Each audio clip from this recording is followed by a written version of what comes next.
How to replace a Frigidaire water filter. You will need to first locate the filter. Most Frigidaire fridges have it either in the upper right corner, inside the refrigerator, or down in the bottom grill. Make sure to turn off the ice maker before starting, so you don't get leaks or splashes. Then carefully remove the old filter. If it's a push-release type, press it in and it will pop out.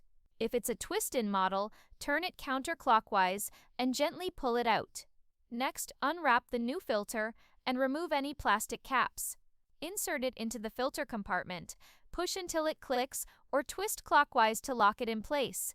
Now you'll need to flush the new filter by running about 2 to 4 gallons of water through it. This clears out any air or loose carbon particles. After flushing, press and hold the filter reset button on the control panel for a few seconds until the indicator light resets.